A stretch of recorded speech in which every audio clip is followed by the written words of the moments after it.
레이싱 경기 중에 타이어가 노면을 긁고 굉음을 내면서 달리거나 펑! 터져버려서 큰 사고가 나는 경우 한 번쯤 본 적 있지?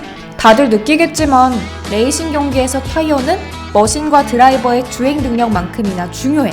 특히 타이어 공기압은 타이어의 성능을 결정하는 요소이기 때문에 각 팀들은 그들만의 노하우와 다양한 테스트를 통해 전략적으로 서킷 노면의 상태와 드라이버의 주행 스타일에 맞춰 철저하게 공기압을 세팅해. 전략적인 공기압 세팅 어떻게 하는지 궁금하지? 먼저 타이어의 공기압을 높이면 접지력이 낮아져 노면을 잡는 힘이 약해지는 대신에 직선에서 빠른 주행이 가능하게 돼. 공기압을 높일 경우 접지력은 낮아지는 대신 직선 스피드를 극대화할 수 있지. 대신 접지력이 약해진 만큼 코너링 시 스핀의 위험이 있어. 그래서 곡선보다 직선 구간이 많은 서킷일 경우 공기압을 높여줘. 하지만 공기압이 너무 높으면 직선 주행 시에도 스핀을 할 수 있으니 조심해야 돼. 반대로 공기압을 낮출 경우 타이어의 접지 면적이 넓어지고 접지력이 높아져 코너링 때 타이어가 노면을 더 움켜잡아 안정적이면서 더 빠른 속도로 코너를 탈출할 수 있게 돼.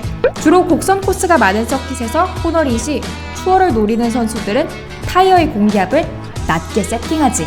그렇다면 레이싱에서 타이어 4개의 공기압이 모두 똑같으면 좋은 걸까? 좌 또는 우 한쪽으로만 많이 돌게 되는 코스에서는 달라질 수 있겠지만 양쪽이 균등한 밸런스를 맞춘 코스라면 공기압도 비슷하게 맞추는 것이 차량 밸런스에는 좋은 편이야. 만약 앞바퀴에는 공기압을 높게, 뒷바퀴에는 공기압을 낮게 하면 코너링 시 앞쪽 바퀴가 둥둥 뜨면서 뒤쪽 바퀴는 순간적으로 그립이 생겨 언더스티어가 날 확률이 높아지게 돼. 반대로 앞바퀴 공기압을 낮춰 컨택 패치를 넓혀주고 뒷바퀴 공기압을 높여 뒤쪽이 붕 뜨게 된다면 오버스티어가 발생하게 되지. 한편 타이어 접지력과 관련해서 재밌는 사례가 있어. 바로 최근 개봉한 007 No Time to Die에서 제작진들이 바닥에 무려 3만 리터에 달하는 콜라를 뿌렸는데 이 영화의 주인공인 다니엘 크레이그는 그의 스턴트가 시속 100km로 8m에 달하는 경사로에 착지하거나 18m 높이의 벽에서 점프하는 오토바이 액션을 촬영해야 할 때 다치지 않게 하기 위해서 바닥에 콜라를 뿌리는 아이디어를 제안했다는 거야. 완전 스윗해. 땅에 뿌려진 콜라의 수분이 마르면서 설탕 성분만 남아 지면이 끈적끈적해지는 것을 이용한 건데 이렇게 하면 오토바이가 착지할 때 맨 땅보다 접지력이 좋아져 미끄러지는 사고를 막을 수 있다고 생각한 거지.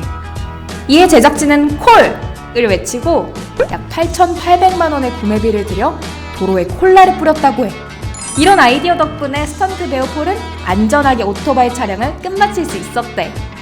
하지만 실제 서킷에는 콜라를 뿌릴 수는 없으니 모두가 알맞은 공기압을 찾아 서킷을 신나게 달려보자고!